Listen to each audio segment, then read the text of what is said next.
I know this may come as a shock, but just because something is convincing doesn't make it true.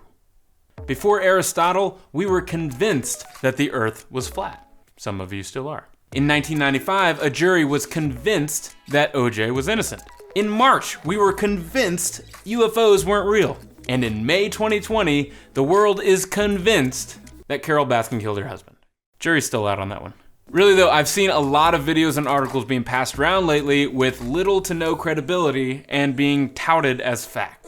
And I'm not saying it's necessarily bad to believe in something, but when it becomes dangerous is when you shut out any other point of view. If you roll your eyes before hearing both sides of a story, then you're already too far gone. There is actually a name for what happens when you stop listening to one side of the story or the other. It's called confirmation bias, and here's how it works. This is you, and this is your belief, and that can lean one way or another and vary from topic to topic. So as humans, we are constantly being fed information, and inherently, this information itself has bias. That's represented by these puffs of smoke.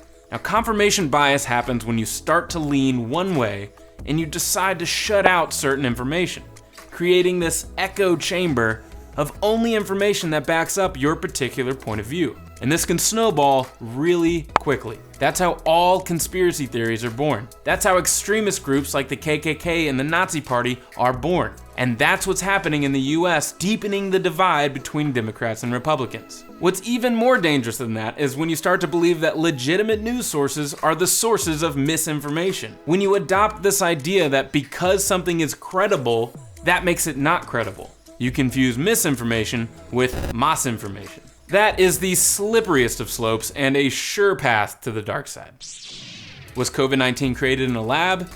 Maybe. Are Dr. Fauci and Bill Gates minions of the devil trying to control the world through microchip vaccinations and 5G? Maybe. Is the Earth flat? No. No. The only thing that we can all agree on is that we know nothing. And that we are more likely to have our thoughts controlled by our own confirmation bias than any government conspiracy to do so. So I urge you, step out of your information bubbles, absorb all sides of the story, and for the love of God, if you feel yourself being pulled in one direction, open up that bubble and purposefully absorb the information that might pull you in an opposite direction. But then, and only then, make up your mind. You can be a conservative who watches CNN. You can be a liberal who reads Breitbart. But without this sort of information neutrality, you'll never truly think for yourself.